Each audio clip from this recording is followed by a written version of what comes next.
Welcome to Quantum Alchemist Master Podcast.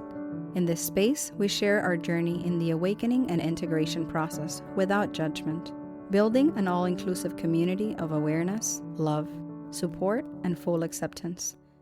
Reminding you that you are the master, you are the healer, you are the medicine, you are a divine, infinite, multidimensional being. You are source in human form. We all are. Everything you seek outside of you is inside, inviting you to go within so that you remember who you really are. Step into your true potential, create your own reality, and contribute to the reality of the collective. The change starts with you. We're all one, and love is the answer.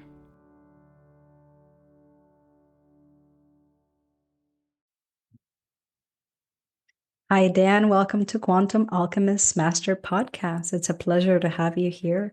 I know I'm personally looking forward to this conversation with you and hearing more about your journey. Welcome. Thank you. I'm honored to be asked to do anything where I get to carry this message that has been so freely given to me. Thank you so much. Would you care to tell us about your beautiful journey? Yeah, and it's always funny to keep it in a compact space, but I think I can do that. I grew up as just a regular old middle-aged kid in the middle of America, Midwestern America. Had, as far as I'm concerned, great parents. Although they did put stuff into me that did not serve me, which I found later on by using the tools that were given to me. Got married, had 17-year marriage, had 2 children, and drank and drugged the whole time and didn't think it was a problem. Didn't. And to some extent, it really wasn't. I see where it was today, but it really wasn't. But when I was 41, I entered AA thinking I had a problem, and I tried to manage my own recovery my way, which over the next 4 years, I found out didn't work, and I crashed and burned. When I was 45, my alcoholism addiction crashed completely down on me, and I was facing 6 to 20 years in the Indiana Department of Corrections. And that marriage was over. I'd given away that. I won't say I lost that 17-year marriage. I gave it away. That was me. I gave it away. And I was on the verge of losing everything. I was on the verge of losing my employment, my home, everything. You go to prison, it makes it awful tough to make house payments and car payments and things like that. And, I had that moment that you hear. Even though with those consequences hovering above me, could not stop using the chemicals that were killing me, that were causing this entire problem. I still couldn't quit. And that's where we get into this concept of powerlessness. I was completely powerless, and I had to get some power that I could live on, that could support me. And, did the typical jailhouse prayer, the hospital bed prayer, the help me, somebody, if you are out there, I need your help. And that's when I entered into recovery. And we have a definition for recovery where we say, and you can look it up in the dictionary, you'll find the same one. It says to reclaim that which was lost or stolen. And it's like your car, right? When they come and get your car and take it back to their place because you haven't made your payments, or you go recover something you lost on a trail someplace. And what I had lost was my very soul, myself, my being, who Dan is. I'd lost my voice. I'd lost my connection to my compass needle that allows to guide me to where I'm supposed to be going. And that had all disappeared. And I love that definition of recovery coming from that angle. And then here's another famous saying: when the student is ready, the teacher appears. And that happened to me in a 12-step meeting one night, where I've been listening to a gentleman for 4 to 6 to 8 weeks talk. And I really wanted that guy to help me. And I knew it in my heart. I could feel it, and I'm in touch with that a lot better now, and I can act on that. But back then I couldn't really act on that. And I was scared to ask him. Just like so many of us, I was afraid to ask for help. And I certainly was afraid to ask this other man for help. And one night in that meeting, I walked in and I was really hurting. I'd been to court that day. They were still talking about how long they were going to put me in prison. I was scared to death. And I walked in there and did what we call a burning desire. And I poured out my bucket and told the group, because I've been lying to them the whole time, I'm good, I'm fine, I'm okay. And meanwhile, I'm very not okay. But that night, I came in there and I poured out my soul to that group of men. And the very guy who I so much wanted to work with me made a beeline to me after the meeting and said, I want to work with you. I think I can help you. And when I walked out of the building that night, the stars were brighter. I knew something had shifted. And, I say this over and over again, too, that I really didn't. I did recognize it that night, but most of the things I recognize are in the rearview mirror, and when I turn around and look back at it, I go, hey, that was pretty cool. And this guy took me under his wings, man. And he had standards and he had suggestions he expected me to follow. And I just jumped into his hip pocket. And because frankly, there's nobody else offering to help me. Nobody. I feel like I was inside of a cardboard box that was painted black, and there was a little pinhole in the corner. And it was these men offering to help me. And when I got into that, immediately, and I see this over and over again, I've had the opportunity to help a lot of guys under this program. Immediately, when I see a guy move his heart, because he's got to move his heart that direction, he has to mean it. He can't just kind of halfway want to. Immediately, when I see a guy turn his heart into accepting this help we have to offer, good things start happening to him. Some stuff starts falling off, some legal problems fall off. The wife isn't so mad. The kids are starting to be more uh, loving towards them and just things like that. Work gets better. And that's exactly what happened to me. My sentence went from 6 to 20 to a year of home incarceration, which was dropped down to 9 months. That protected me. That put me in a safe and protected window. Now, I could have screwed it up easy, right? We can mess it up, but I was devoted. And I had that 6 to 9 months where I didn't go to the bachelor parties or the Super Bowl parties or the different things that would have possibly led me astray.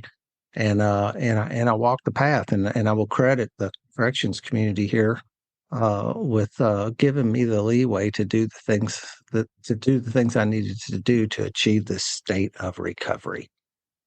And so many, I like to say, as I started walking this path, I was doubtful at first, and I thought some things were fluke, and maybe I was just lucky. This evidence started piling up behind me that at some point I could no longer deny that something was happening to me, for me, as a result of turning my compass needle in this direction. And it continues to do that here to this day. Uh, I call them miracles. I have a list in my phone. I started out on paper, but a mentor told me when these cool things were happening, like these great things were happening in my life, to start taking note of them because later on you will forget. And he's right, because I go back and look in that list, man, and there's stuff that something will prompt me to remember it, but uh, just a general, it's kind of like a long term gratitude list.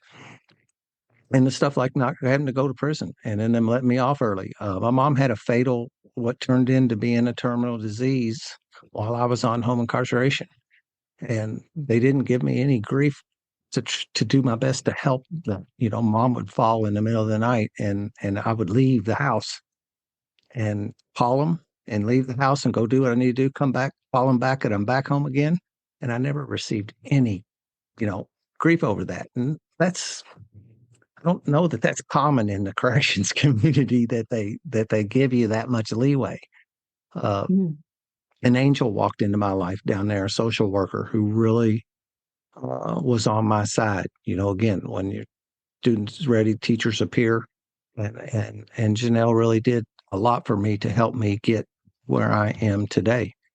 I can follow my compass needle today and know what I'm supposed to be doing and what I'm not supposed to be doing, and be pretty confident of that.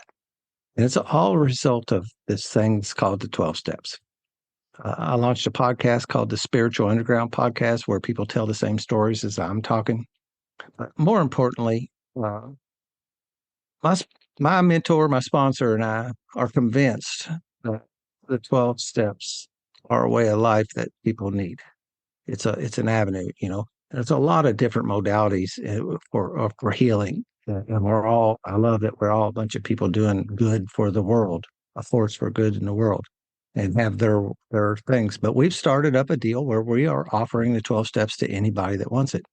And then we questioned that back a while back, like, would this help people who don't have addiction, gambling, overeating? Would this help just like our normal people? I don't know if anybody's really normal, but uh, Good point. would this help? Would this help them too? So we actually took it upon ourselves to start some groups here in Louisville, Kentucky, and start offering these 12 steps to people who just, life wasn't what they thought it should be. There's got to be more to this than what I'm receiving. And we found out that these 12 steps that saved millions of other alcoholics, addicts, gamblers, there's like 100 other 12 steps fellowships. But to my knowledge, nobody has ever said, everybody, you're welcome. Here, let me offer this to you. I don't know any program out there that's anybody anonymous, just everybody. And so we started having people come. They were drawn to it. And we saw that this work does the same thing for them as what it did for us. And over my shoulder there is the I Am One Two, and we have started a podcast to start. I don't like the word, 12 step principles are attraction rather than promotion. But I'm going to use the word promote anyway because I'm ready to get up on the hill and say, "Hey, you want help? Maybe our way is the way you need." And we started we're going to rename it, but right now there's currently a number of meetings here in the Louisville area, and some of them are Zoom, so you could join them from any place in the world, called 12-Step Spiritual Recovery. And that gets back to that spirit. Like I said earlier, I had lost my very soul, the spirit, and then that recovery to reclaim that which was lost or stolen. And it's doing great. People are getting help, and Golly, there just is nothing that's helped me. There's nothing more fulfilling to my heart than when I get the opportunity to help somebody else, whether if it's carry their garbage cans in or, frankly, resurrect their entire life. I'll take either.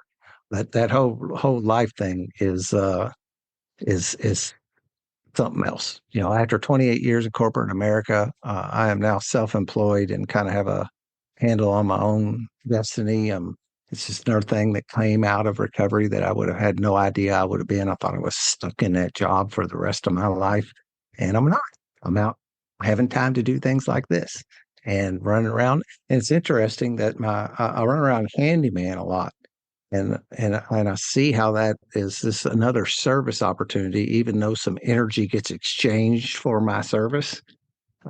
It's still when I walk out the door, these people are happy because the things that were broken in their house a little bit ago are fixed, and I get to help them do that.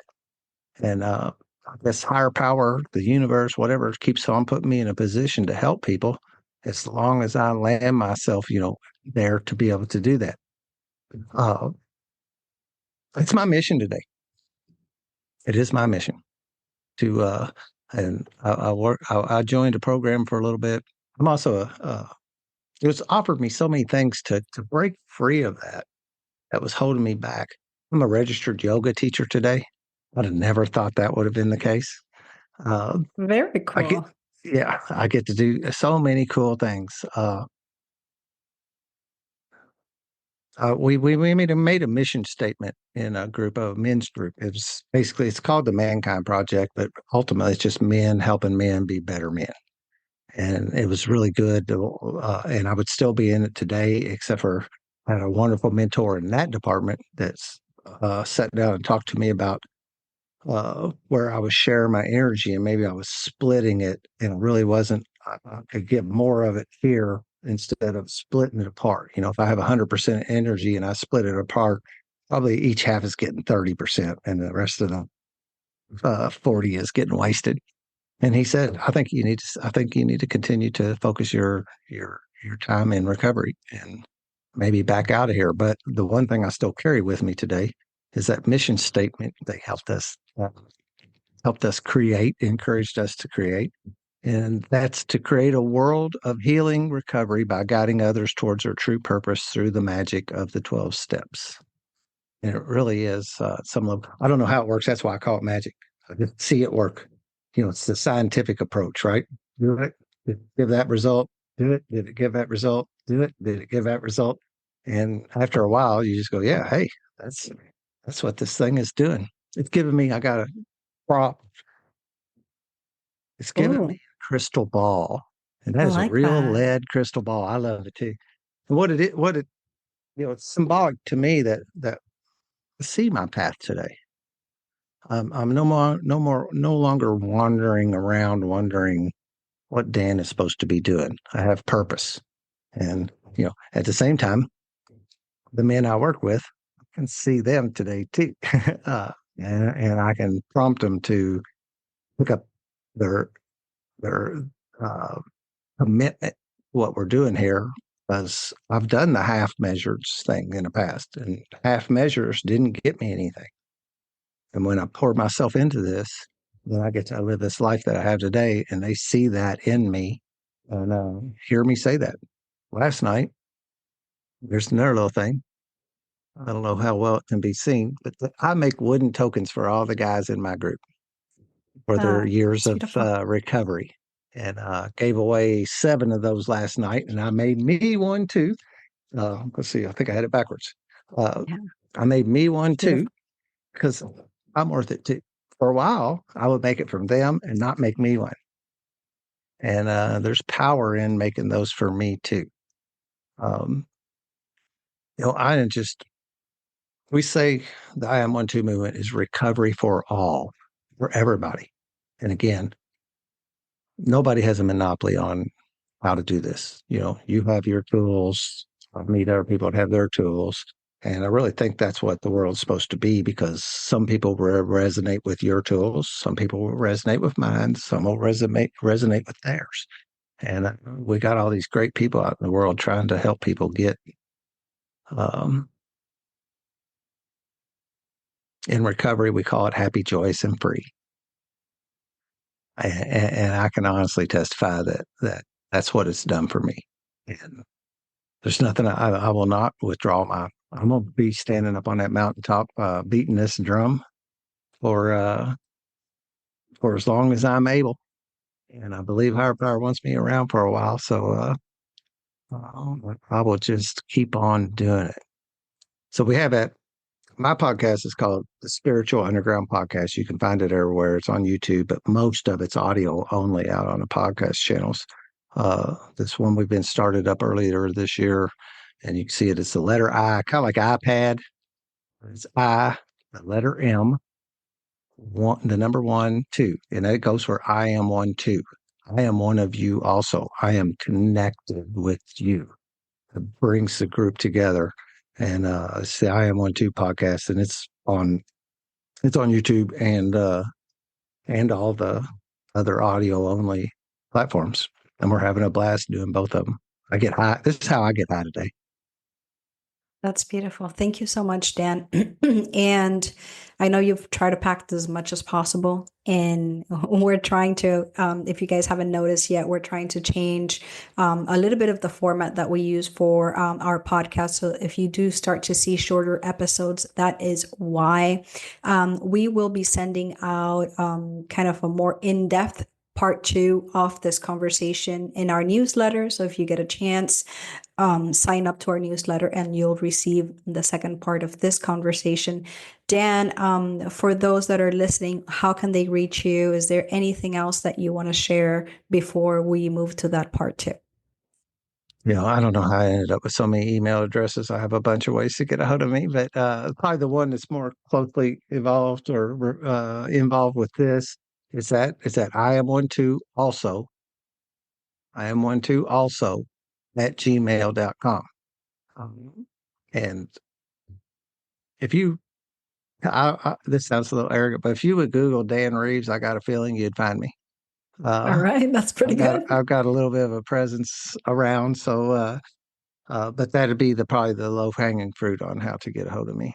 Perfect. And if you guys are not sure, we're still going to put everything on the description below so that you can actually go to all his links anyways. Okay. Dan, it has been an absolute pleasure. I am definitely looking forward to part 2 of this conversation. Before we move to part 2, I want to end up with something, and I'm going to look it up real quick, which I found super interesting. And I have a question here that I sent out to my guests to fill out in the questionnaire. And because this serves for me as guidance, as advice, as mirrors, and I hope that it can serve as well for other people. And the question that I send them here is, if you were from the future and coming to help humanity, what message would you leave them with in less than 3 sentences? And I have here: clean house, trust God, help others, take care of your health. Do those things and you'll be way ahead of most people. So that to me has been extremely powerful. That's heavy. I mean, it encompasses quite a lot in such short. And it's so interesting to see that, to see those powerful messages, because we are all connected. In my opinion, we're all one ecosystem. The veil or the illusion of separation, it's the one thing we get to experience here. But once we're able to transcend that and see a little bit beyond that, and just look at the one unified field, how we're all learning and growing and serving as those mirrors. Okay, oh, Dan did this, and he was able to, man, look at you're the example, right? Maybe I'm in your shoes where you were 10 years ago. And now I'm looking forward to seeing you as okay, if he did it, there's got to be a way. There's that little light at the end of the tunnel. You're like, okay, Dan did it. There's a way out. Let me follow Dan. Let me talk to Dan. Let me reach out to Dan. Let me see how he did it. Let me see how maybe he could help or how he could direct me, so that we're walking this path back home to ourselves, together. We're doing it together. Yeah, And because I can't do this alone. No way. That's the yeah, other, that illusion of separateness gives me this idea that somehow if I just manage things well, I can somehow get there. And I've not found that to be true. yeah, the power of I need community, you. in my personal opinion, and I respect everyone's personal path, but Sure. putting that faith on a higher power, to me, it has shifted everything for me. I do witness miracles every single day. It's almost like God, source, universe does not have to give me any proof. Yet I see it in front of me without a doubt, proof over and over and over every single day. Um, like you, I have another job, I guess you could call, right? Aside from my private practice. And just today I called my wife and I told her, I just witnessed 2 beautiful miracles with my last 2 patients.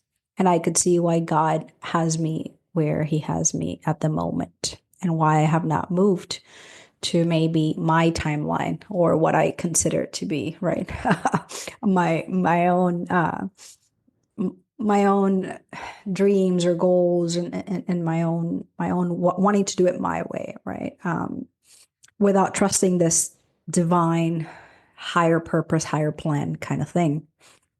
So just seeing myself as an instrument and getting my ego enough out of the way where I can be the vessel for that miracle to happen.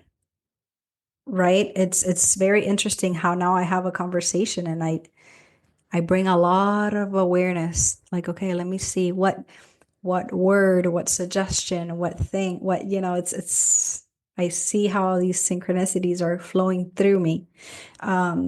Where before, of course, I was just engulfed in myself. I couldn't see any of that stuff. Bondage to self. Absolutely. And I am ready to dive into part 2. I hope you guys have enjoyed part 1. I don't know about you, but I'm intrigued about what's going to come up in part 2. So if you are, and sign up to Yeah, our me too. newsletter. Yeah, sign up to the newsletter, and then you guys will get part 2. Thank you, Dan, for being here. I appreciate you very much. Appreciate you too. Thank you for allowing me to be here. I always say thank you for allowing me to participate in my recovery. Amen. Thank you so much for listening. For more, follow us on Instagram at Quantum Alchemist Master.